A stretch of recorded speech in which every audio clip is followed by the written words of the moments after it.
জি এখন জি স্যার, শুরু করে দেয় স্যার। আচ্ছা, শুরু করে দেই না? জি। ঠিক আছে, শোনা যাচ্ছে? ওকে।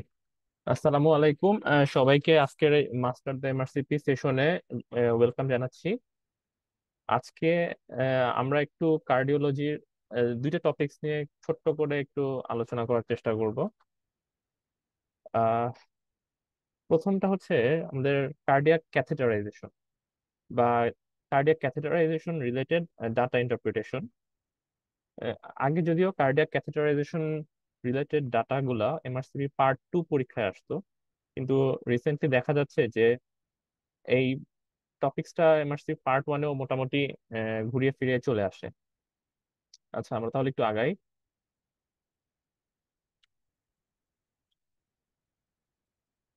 আহ, এটা ডেভিডসনের একটা আহ, খুবই পরিচিত ছবি।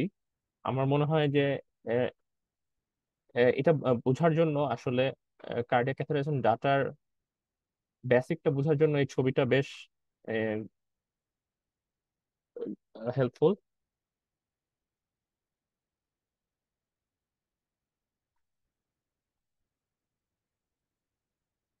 আমরা যদি দেখি যে এখানে বিভিন্ন হার্টের চেম্বারের যে প্রেসার সিকোয়েন্স গুলো আছে, সেগুলো আহ, দেখানো আছে শর্ট করে।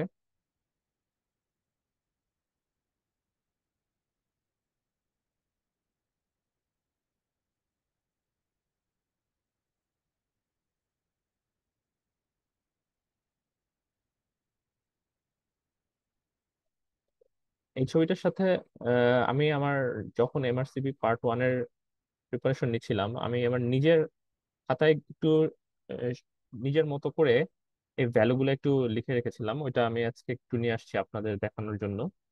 যদি দেখেন যে আমাদের রাইট অ্যাট্রিয়ামের রাইট অ্যাট্রিয়ামের নর্মাল প্রেশার কত সাধারণত,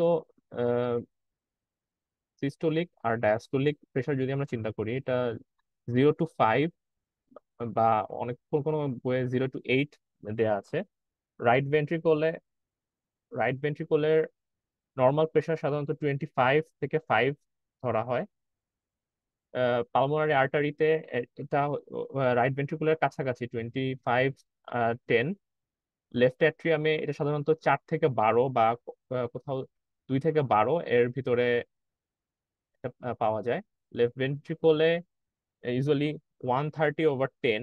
আর অ্যাওরটায় আমাদের নর্মাল ব্লাড প্রেশারের কাছাকাছি একটা ভ্যালু 130/70। এই নর্মাল প্রেশারটা সাধারণত থাকে। আমরা যদি অক্সিজেন স্যাচুরেশনের কথা চিন্তা করি, তাহলে আমরা দেখতে পাই যে রাইট সাইড অফ দ্য হার্টে, বিশেষ করে আর এ আর ভি এসব জায়গায়, পালমোনারি আর্টারি এসব জায়গায় প্রেশার, অক্সিজেন স্যাচুরেশন সাধারণত 75 থেকে 70 থেকে 75% এরকম স্যাচুরেশনের ভেতরে থাকে। এটা যখন লাংসে গিয়ে অক্সিজেনেটেড হয়ে আসে, তখন এটা বৃদ্ধি পেয়ে 95 বা 98-99 এরকম হয়ে যায়। এটা হচ্ছে একদম বেসিক কার্ডিয়াক ক্যাথেটারাইজেশনের ডাটা, যদি সহজভাবে আমরা একটু মনে রাখতে চাই। এই বিষয়গুলো একটু জটিল, এতগুলো নাম্বার মনে রাখা, কিন্তু আসলে প্রত্যেকটা আলাদা আলাদা ভাবে যে খুব মুখস্থ রাখতে হয় এরকম না। রাইট অ্যাট্রিয়াম থেকে শুরু করে আপনি right ventricle, pulmonary artery, left atrium, left ventricle, aorta, এটা মোটামুটি সিরিয়ালি একটা সিকোয়েন্সের মধ্যেই চলে আসে। আচ্ছা, এখন যদি significant step up of oxygen saturation আমরা চিন্তা করি, তো অ্যাট্রিয়াল লেভেলে সাধারণত 9%, ভেন্ট্রিকুলার লেভেলে 6%, গ্রেট আর্টারি লেভেলে 6%-এর মতো আহ, যদি অক্সিজেন স্যাচুরেশন বৃদ্ধি পায়, ওটাকে সিগনিফিকেন্ট স্টেপ আপ বা শান্ট আছে মনে করা যেতে পারে। আহ, প- আহ, এই অক্সিজেন স্যাচুরেশন পাপের কজ গুলো যদি চিন্তা করি আমরা, তাহলে দুই অ্যাট্রিয়ামের মধ্যে যদি থাকে, এটা এএসডি, দুই ভেন্ট্রিকুলার মধ্যে থাকলে ভিএসডি। আর যদি পালমোনারি আর্টারি আর অ্যাওর্টার ভিতরে থাকে, এটাকে আমরা সাধারণত প্যাটেন্ট ডাক্টাস আর্টেরিওসাস বলে থাকি। একটা উদাহরণ দিলেই জিনিসটা একটু ক্লিয়ার হবে। সাধারণত জিনিসটা বোঝার জন্য আমরা যদি হার্টকে এইভাবে একটা চারকোনা চেম্বার চিন্তা করি, আহ, তাহলে আমার মনে হয় জিনিসটা একটু সহজ হয়। আহ, এটা right atrium, right ventricle, left atrium, left ventricle. এখান থেকে আমরা সাধারণত চিন্তা করব এটা হচ্ছে পালমোনারি আর্টারি, সরি এটা হচ্ছে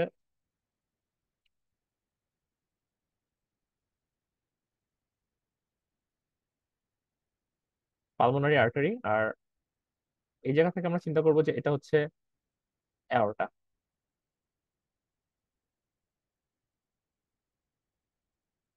আর এখানে তো সুপিরিয়র ভেনা কাভা আছে।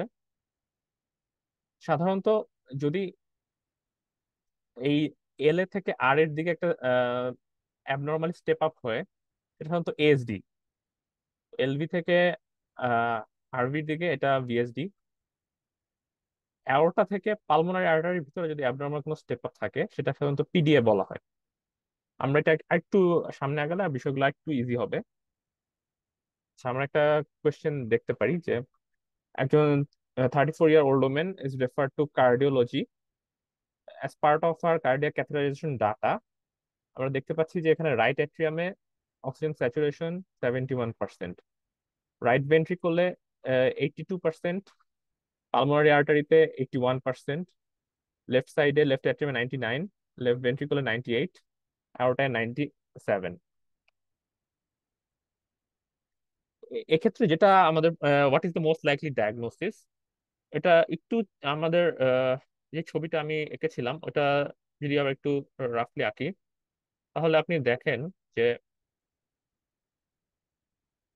রাইট অ্যাট্রিয়ামে 71%, রাইট ভেন্ট্রিকলে 82%, পালমোনারি আর্টারি 81%। আর লেফট সাইডে যেগুলো আছে সেগুলো মোটামুটি সবই নর্মাল ভ্যালুর ভিতরেই আছে, যেমন 99%, 98%, অ্যাওর্টা 97%। তো এখানে জিনিসটা আমাদের প্রথমে চোখে দেখতে হবে যে রাইট অ্যাট্রিয়াম আর রাইট ভেন্ট্রিকলের মধ্যে হঠাৎ করে এতটা ডিফারেন্স কিভাবে হলো। এখানে তো এটা রাইট অ্যাট্রিয়ামের যে স্যাচুরেশন রাইট ভেন্ট্রিকুলার তাই থাকার কথা ছিল, এটা শুধু পসিবল যদি সামহাও এখান থেকে অক্সিজেন কিছু স্যাচুরেটেড ব্লাড এখানে এই রাইট অ্যাট্রিয়ামে চলে আসে। তার মানে এই ক্ষেত্রে মোস্ট লাইকলি ডায়াগনোসিস, সরি, এটা কিন্তু সম্ভব যদি রাইট লেফট ভেন্ট্রিকল থেকে কিছু অক্সিজেনেটেড ব্লাড রাইট ভেন্ট্রিকলে চলে আসে। সেই ক্ষেত্রেই তো শুধু এখানে 71 থেকে হঠাৎ করে এখানে 82 হয়ে যাওয়া সম্ভব। আমরা তাহলে এখানে মোস্ট লাইকলি ডায়াগনোসিস হবে ventricular septal defect.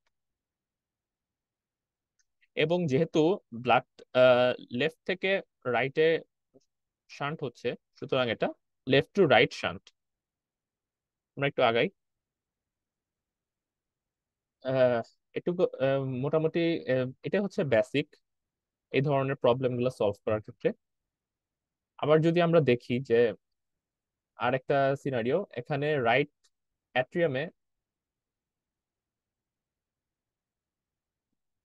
Superior vena কাভাতে অক্সিজেন স্যাচুরেশন আছে 66%। এখানে রাইট অ্যাট্রিয়ামে আছে 76%, রাইট ভেন্ট্রিকুলে ঠিক আছে 76%, বাকি যে আছে নর্মাল আছে। তো এই ক্ষেত্রে যেটা আমাদের লক্ষণীয় যে এখানে 66% থেকে হঠাৎ করে রাইট অ্যাট্রিয়ামে 76% কিভাবে হয়ে গেল। অবভিয়াসলি এই লেফট অ্যাট্রিয়াম থেকে এখানে কিছু অক্সিজেন স্যাচুরেটেড ব্লাড চলে আসার কারণেই এখানে স্যাচুরেশনটা হঠাৎ করে বৃদ্ধি পেয়েছে। সুতরাং এই ক্ষেত্রে আমাদের পসিবল ডায়াগনোসিস হতে পারে এটা একটা ASD with left to right shunt.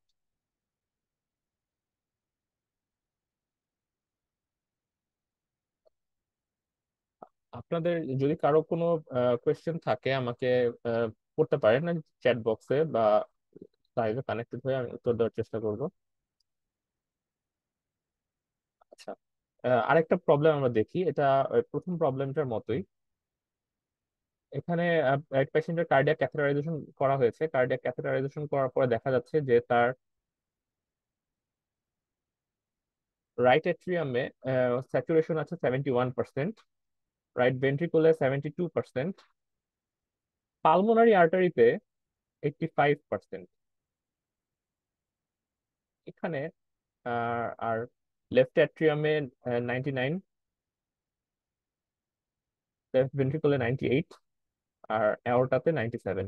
মোটামুটি লেফট সাইড অফ দ্য হার্টের স্যাচুরেশন গুলো সব নর্মালি আছে, কিন্তু রাইট সাইডে হঠাৎ করে রাইট ভেন্ট্রিকল থেকে পালমোনারি আর্টারিতে কিভাবে স্যাচুরেশন এত বেড়ে গেল? এটা শুধুমাত্র সম্ভব যদি অ্যাওরটা থেকে একটা শান্টের মাধ্যমে পালমোনারি আর্টারিতে কিছু অক্সিজেনেটেড ব্লাড চলে আসে। তো আমরা এটা বুঝতে পারছি, এটা মোস্ট লাইকলি ডায়াগনোসিস হচ্ছে এটা একটা patent ductus arteriosus.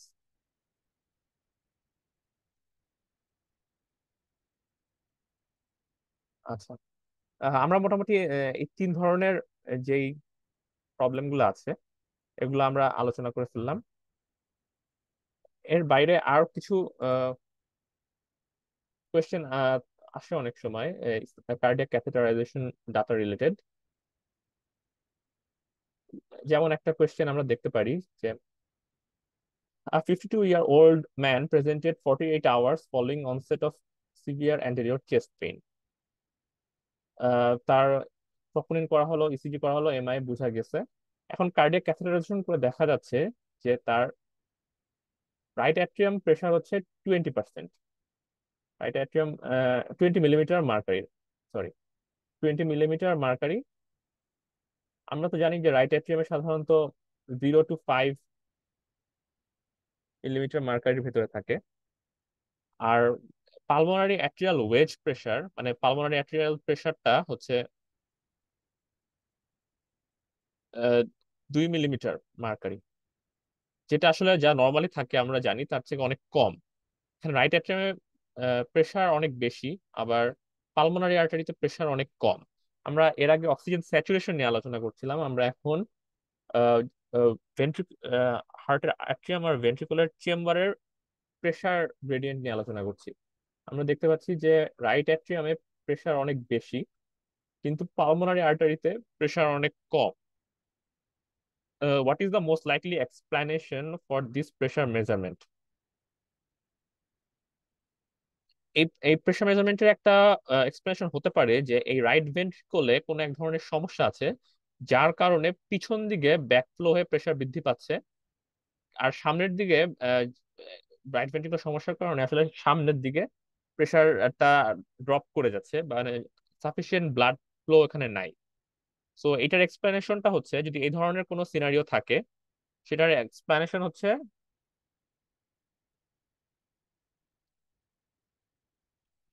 Right ventricular failure. এটার ফিচার হচ্ছে right sided high filling pressure in the absence of elevated pulmonary capillary wedge pressure. সেক্ষেত্রে রাইট ভেন্ট্রিকুল ফেলিওর বা রাইট ভেন্ট্রিকুলার ইনফার্কশন এই সিনারিওর একটা লাইকলি এক্সপ্লেনেশন। আমরা যদি আরেকটা ধরনের কিছু প্রবলেম দেখি, এখানে বলা হচ্ছে যে একটা 62-year-old man আন্ডারগোজ primary angioplasty for inferior MI. আচ্ছা, ফলোইং ডেতে তার দেখা যাচ্ছে তার blood pressure 80/50 millimetre mercury, pulse rate com, regular, JVP is elevated. Okay, JVP is elevated,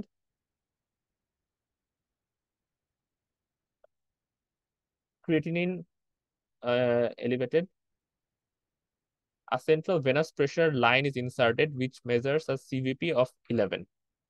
central venous pressure আর জুগুলার ভেনাস প্রেশার, এই দুইটা ভ্যালু এক্স্যাক্টলি অ্যাকিউরেট না হলেও এরা সাধারণত কাছাকাছি, এবং এরা বডির ফ্লুইড স্ট্যাটাস তাকে ইন্ডিকেট করে। নর্মাল সিভিপি মানে সেন্ট্রাল ভেনাস প্রেশার হচ্ছে সাধারণত 0 থেকে 8 সেন্টিমিটার ওয়াটার, বা 1 থেকে 6 মিলিমিটার মার্কারি। আমি এখানে রেফারেন্সটা দিয়ে দিলাম যাতে আপনি ইজিলি বুঝতে পারেন যে সিভিপি মানে সেন্ট্রাল ভেনাস প্রেশার এখানে আসলে নর্মালের চেয়ে একটু বেশি আছে, কিন্তু তার ব্লাড প্রেশার কম। তার ব্লাড প্রেশার কম, কিন্তু তার সেন্ট্রাল ভেনাস প্রেশার নর্মালের চেয়ে বেশি আছে। এই ক্ষেত্রে আমাদের অ্যাপ্রোপ্রিয়েট নেক্সট ইন্টারভেনশন কি হবে? দুইটা অপশন আমি এখানে রেখেছি, একটা হচ্ছে নর্মাল স্যালাইন আর একটা হচ্ছে আইনোট্রপিক সাপোর্ট। পেশেন্ট হচ্ছে ইনফিরিয়র এমআই। আমরা জানি যে ইনফিরিয়র এমআই এর রিসাসিটেশনে মূলত নর্মাল স্যালাইনের একটা ইম্পর্টেন্ট রোল আছে। প্রথমত নর্মাল স্যালাইনের রিসাসিটেশন করা হয়, কিন্তু এই সিনারিওতে আপনার নেক্সট ইন্টারভেনশন হবে আইনোট্রপিক সাপোর্ট, কারণ patient is adequately hydrated, which is evidenced by the more than normal central venous pressure.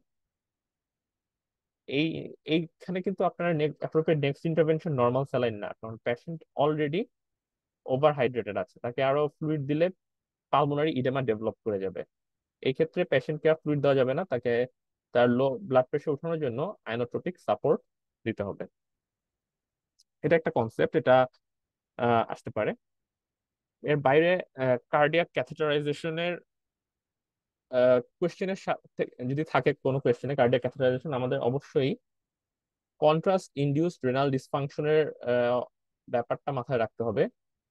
Patient যদি মেটফরমিন পায়, তাহলে যদি এটা রুটিন কার্ডিয়াক ক্যাথেটারাইজেশন হয়, তাহলে এখনো প্রোটোকলে বলা আছে যে মেটফরমিনটা টেম্পোরারি বন্ধ রাখতে হবে, কারণ যদি কন্ট্রাস্ট ইনডিউসড রেনাল ডিসফাংশন হয়, সেক্ষেত্রে মেটফরমিনটা ল্যাকটিক অ্যাসিডোসিস করতে পারে। এই ধরনের কোয়েশ্চেনে আমাদের যদি একটু মানে ডাটা না দিয়ে কার্ডিয়াক ক্যাথেটারাইজেশনের প্রসিডিউর নিয়ে আসে, এই জিনিসটা আমাদের একটু খেয়াল রাখতে হবে। আচ্ছা, কার্ডিয়াক ক্যাথেটারাইজেশনের পরে আমরা একটু কার্ডিও মায়োপ্যাথি নিয়ে একটু আলোচনা করি। কার্ডিও মায়োপ্যাথি সাধারণ বেশ কয়েকটা টাইপ আছে। এর মধ্যে সবচেয়ে গুরুত্বপূর্ণটা হচ্ছে হাইপারট্রফিক কার্ডিওমায়োপ্যাথি। হাইপারট্রফিক কার্ডিওমায়োপ্যাথি তে আমরা আসলে যেটা হবে যে হার্টের মাসল, বিশেষ করে সেপ্টামের হাইপারট্রফির কারণে ক্যাভিটির সাইজটা খুব ছোট হয়ে যাবে, এবং আউটফ্লো ট্র্যাক এটাও ন্যারো ডাউন হয়ে যাবে।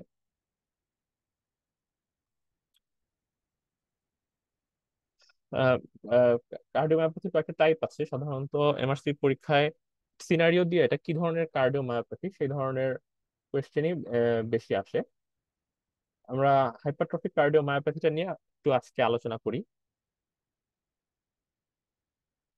হাইপারট্রফিক কার্ডিওমায়োপ্যাথিতে মূলত যেটা হয় সেটা হচ্ছে কার্ডিয়াক মাসলের হাইপারট্রফি হয়, হাইপারট্রফি থেকে মিস অ্যালাইনমেন্ট তৈরি হয়, সেই সাথে মিস অ্যালাইনমেন্টের কারণে ফাইব্রোসিস এবং স্কারিং ডেভেলপ করে। এর ফলে যেটা হয় যে ভেন্ট্রিকুলার সাইজ কিন্তু থাকবে নন ডাইলেটেড, মানে ভেন্ট্রিকল সাইজ আসলে নর্মালের চেয়ে ছোট হয়ে যাবে। এটা সাধারণত লেফট ভেন্ট্রিকলকে ইনভলভ করে বেশি, তবে may effect right ventricle also. Hypertrophic কার্ডিওমায়োপ্যাথির ক্ষেত্রে যেটা ইম্পর্টেন্ট একটা কি ওয়ার্ড, সেটা হচ্ছে অ্যাসিমেট্রিক্যাল সেপ্টাল হাইপারট্রফি, মানে সেপ্টামটাই হাইপারট্রফি হয় এবং সেটা অ্যাসিমেট্রিক্যাল। সাধারণত যেহেতু আমাদের লেফট দিকে লেফট ভেন্ট্রিকলের মাসল ম্যাস বেশি, এই হাইপারট্রফিটাও সাধারণত লেফট দিকে অ্যাসিমেট্রিক্যালি বেশি হয়। Hypertrophic cardiomyopathy can be genetic বা নন জেনেটিক, এটা দুই ধরনের হতে পারে। 50% কেস সাধারণত জেনেটিক মিউটেশন থাকে। এটা খুবই ইম্পর্টেন্ট, এটা রিসেন্টলি এমআরসি পার্টন পরীক্ষা এসেছে যে জেনেটিক মিউটেশনটা কোথায় হয়। এটা মূলত বিটা মায়োসিন হেভি চেইন অথবা মায়োসিন বাইন্ডিং প্রোটিন সি, এই প্রোটিন গুলোতে জেনেটিক মিউটেশনটা হয়ে থাকে, এবং এই মিউটেশনটা অটোজোমাল ডমিনেন্ট ফ্যাশন, এটাও very high yield for MRCP. এবং কিছু ক্ষেত্রে এটা আরেকটা জেনেটিক ডিসঅর্ডার যেমন ফ্রেডরিক্স অ্যাটাক্সিয়ার সাথে অ্যাসোসিয়েটেড। এই জেনেটিক মিউটেশনের অটোসোমাল ডমিনেন্ট ফ্যাশনে যে জেনেটিক মিউটেশন, এর বাইরে 45 to 50% কেসে এটা স্পোরাডিক্যালিও হতে পারে। আচ্ছা, এটা ডেভিডসনের একটা বক্স, এবং এটা আমার মনে হয় আমরা সবাই দেখেছি। হাইপারট্রফিক কার্ডিওমায়োপ্যাথির সিমটম সাধারণত কার্ডিয়াক ডিজিজের সব ডিজিজেরই সিমটম মোটামুটি এক, যেমন অ্যানজাইনা থাকতে পারে, ডিসপনিয়া থাকতে পারে, সিনকপ হতে পারে, এবং সাডেন ডেথ। এইচওসিএম এর কনটেক্সটে সাডেন ডেথ এই জিনিসটা খুব ইম্পর্টেন্ট, এবং বেশিরভাগ কোয়েশ্চেনের টার্গেট কিন্তু এই সাডেন ডেথ সিমটমটাকে টার্গেট করেই করা হয়। যদি আমরা সাইনের কথা চিন্তা করি, একটা হচ্ছে জার্কি পালস। এইচওসিএম এর ক্ষেত্রে পালসটা সাধারণত, যেহেতু লেফট ভেন্ট্রিকুলার আউটফ্লো ট্র্যাক্টে অবস্ট্রাকশন আছে, এই কারণে পালস জেনারেশনটা নর্মাল ভাবে হয় না। এটা একটা জার্কি একটা নেচার থাকে পালসটার ভেতরে। লেফট ভেন্ট্রিকল আউটফ্লো অবস্ট্রাকশনের কারণে ব্যাকফ্লো করে লেফট ভেন্ট্রিকুলার হাইপারট্রফি হতে পারে। অনেক সময় ডাবল ইম্পালস পাওয়া যায় অ্যাপেক্সে। এছাড়া দুটো মারমার পাওয়া যায়, সাধারণত একটা মিড সিস্টোলিক মারমার আর একটা প্যান সিস্টোলিক মারমার। এটা অনেক সময় এপিএস দিয়ে আমরা মনে রাখি যে অ্যাপেক্সে পাওয়া যায় হচ্ছে প্যান সিস্টোলিক মারমার, আর মিড সিস্টোলিক মারমারটা পাওয়া যায় মূলত বেইজে। Risk factor for sudden death in high এক্সিএম, এই এই কোয়েশ্চেনটায় মানে এমআরসিপির আরসিপির টিচারদের এই পয়েন্টটাই সবসময় তাদের একটা খুব মানে ইন্টারেস্ট, যে এইচসিএম পেশেন্টের সাডেন কার্ডিয়াক ডেথের রিস্ক ফ্যাক্টর বাড়ায় কি কি বিষয়। এখানে আছে, যেমন ধরো যদি পেশেন্টের আগে থেকেই হিস্ট্রি অফ কার্ডিয়াক অ্যারেস্ট থাকে, তাহলে তার সাডেন ডেথ হওয়ার রিস্ক অনেক বেশি। তার যদি বারবার সিনকপ হচ্ছে, তার যদি অ্যাডভার্স ফ্যামিলি হিস্ট্রি থাকে, যেমন ফ্যামিলিতে কোনো ফার্স্ট ডিগ্রি রিলেটিভের সাডেন কার্ডিয়াক ডেথ হওয়ার হিস্ট্রি আছে, তার যদি এক্সারসাইজ ইনডিউসড হাইপোটেনশন হয়, ইটিটি পরীক্ষা করার সময় যদি দেখা যায় যে তার নর্মালের চেয়ে বেশি ব্লাড প্রেশার ড্রপ করে যাচ্ছে, সেটা একটা risk factor for sudden cardiac death. Non sustain ventricular tachycardia on ambulatory ECG monitoring. এখানে খেয়াল রাখতে হবে যে ভেন্ট্রিকুলার ট্যাকিকার্ডিয়াটা কিন্তু নন সাস্টেইনড, নন সাস্টেইনটা হচ্ছে রিস্ক ফ্যাক্টর সাডেন কার্ডিয়াক ডেথে। এছাড়া ইকো করে আমরা দেখতে পারি যে mark increase in left ventricular wall thickness. HCM এর ম্যানেজমেন্ট স্ট্র্যাটেজি হচ্ছে আরসিপি পরীক্ষাতে, বিশেষ করে বিদেশি পরীক্ষাতে জেনেটিক কাউন্সিলিং এর বিষয়টা খুব ইম্পর্টেন্ট। পেশেন্টের রিঅ্যাসুরেন্সের পাশাপাশি তার জেনেটিক কাউন্সিলর কাছে পাঠাতে হবে, সেই তাকে মূলত জেনেটিক কাউন্সিলিং করে দিবে। এছাড়া আর কিছু অ্যাডভাইস দিতে হবে, যেমন strenuous physical activity, competitive sports, এগুলো অ্যাভয়েড করতে হবে, avoid dehydration, ensure good nutrition. Pharmacological measures এর মধ্যে কিছু ড্রাগস অ্যাভয়েড করতে হবে। তার মধ্যে এক নম্বরে আছে ডায়াবেটিক্স। ডায়াবেটিক্স দেওয়া যাবে না পেশেন্টকে। নাইট্রোগ্লিসারিন বা নাইট্রেট জাতীয় ওষুধ দেওয়া যাবে না। এছাড়া ডিগক্সিন দেওয়া যাবে না। আয়নোট্রোপ যেমন এপিনেফ্রিন দেওয়া যাবে না। সাধারণত ডায়াবেটিক্স দিলে যেটা হয় যে পেশেন্টের প্রিলোড এমনি কমে যায়। আর যেহেতু এ- এমনিতেই লেফট ভেন্ট্রিকুলার আউটফ্লোতে অবস্ট্রাকশন আছে, প্রিলোড কমে গেলে বডিতে সাফিসিয়েন্ট ব্লাড সাপ্লাই করতে পারে না হার্ট। এই জন্য তাকে এ ধরনের ডায়াবেটিক্স বা ব্লাড প্রেশার কমায় এ ধরনের ওষুধ দেওয়া যাবে না। পেশেন্টকে অ্যামিউডারন দেওয়া যায় ফর অ্যারিথমিয়া। বিটা ব্লকার আর calcium channel, non dihydropyridine calcium channel blocker, এগুলো পেশেন্টকে দেওয়া যেতে পারে। আরেকটা ইম্পর্টেন্ট কার্ডিওমায়োপ্যাথি, এটাই আজকে লাস্ট টপিক আমাদের, এটা হচ্ছে রেস্ট্রিকটিভ কার্ডিওমায়োপ্যাথি। রেস্ট্রিকটিভ কার্ডিওমায়োপ্যাথি মানে হচ্ছে এটা একটা রেয়ার কন্ডিশন। আমরা সবচেয়ে কমন যেটা সেটা নিয়ে আলোচনা করলাম, এইচওসিএম। আর একটা খুব রেয়ার কন্ডিশন, এটা হচ্ছে রেস্ট্রিকটিভ কার্ডিওমায়োপ্যাথি। এখানে যেটা হয় যে ভেন্ট্রিকল গুলা ফিলিংটা ইম্পেয়ার্ড হয়ে যায়। কারণ কারণ হচ্ছে ভেন্ট্রিকুলার স্টিফ হয়ে যায়, মানে ভেন্ট্রিকুলার মাসলের যে নর্মাল কন্ট্রাক্টিলিটি, যে কন্ট্রাক্ট করে ব্লাডকে ভেন্ট্রিকুলে ঢুকতে দিবে, বসতে দিবে, সেটা করতে পারে না। এই জন্য ভেন্ট্রিকুলার ফিলিংটা ইম্পেয়ার্ড হয়ে যায়। এর ফলে যে হয় যে অতিরিক্ত ব্লাড সব হচ্ছে অ্যাট্রিয়াতে জমা থাকে। এর ফলে leads to high atrial pressure. Atrial pressure বাড়তে বাড়তে অ্যাট্রিয়াল হাইপারট্রফি হয়, অ্যাট্রিয়াল ডাইলেটেশন হয়, এবং পরবর্তীতে যেটা হয় অ্যাট্রিয়াল হাইপারট্রফি থেকে অ্যাট্রিয়াল ফিব্রিলেশন ডেভেলপ করে। রেস্ট্রিকটিভ কার্ডিওমায়োপ্যাথির মোস্ট কমন কজ হচ্ছে amyloidosis, high yield for RCP examination. Other কজের ভিতরে আছে হেমোক্রোমাটোসিস, সার্কয়েডোসিস, পোস্ট রেডিয়েশন। এগুলো সবই রেস্ট্রিকটিভ কার্ডিওমায়োপ্যাথিতে হতে পারে। আর আপনার পরীক্ষার সময় যে সিনারিওটা দেওয়া থাকবে সেটাতে একটা হার্ট ফেলিওরের সিনারিও হয়তো দেওয়া থাকবে। এখানে এটা আপনি রেস্ট্রিকটিভ কার্ডিওমায়োপ্যাথি এটা বোঝার ক্লু হচ্ছে আপনার ইকোতে এরকম একটা কথা বলা থাকবে যে preserve left ventricular systolic function বা left ventricular ejection fraction normal দেওয়া থাকবে, no abnormality in systolic function. কারণ রেস্ট্রিকটিভ কার্ডিওমায়োপ্যাথিটা হচ্ছে মূলত ডায়াস্টোলের একটা ডিসফাংশনের কারণে এটা হয়ে থাকে। এখানে সাধারণত সিস্টোলিক ফাংশনটা হার্টের নর্মালি থাকে। সুতরাং ইকোর এই ফাইন্ডিংটা যদি আপনি দেখেন তাহলে আপনি ধরে নেবেন যে এটা আসলে রেস্ট্রিকটিভ কার্ডিওমায়োপ্যাথি ইন্ডিকেট করতেছে। আর এই ক্ষেত্রে নেক্সট চয়েস অফ ইনভেস্টিগেশন হবে CT scan of the chest. এছাড়াও এন্ডো কার্ডিয়াল বায়োপসি করা যায়। বায়োপসি করে কোনো ইনফিলট্রেটিভ ডিজিজ যেমন হেমোক্রোমাটোসিস, সার্কয়েডোসিস, অ্যামাইলয়েডোসিস আছে কিনা এগুলা মানে চেক করা যায়। ঠিক আছে, আজকে এটুকুই, শর্ট একটা ডিসকাশন কার্ডিওলজির দুটা ইম্পর্টেন্ট টপিকস এর উপরে। আহ, কারো যদি কোনো কোয়েশ্চেন থাকে কমেন্ট সেকশনে দিতে পারেন, I will try to get back to you. Okay, thank you.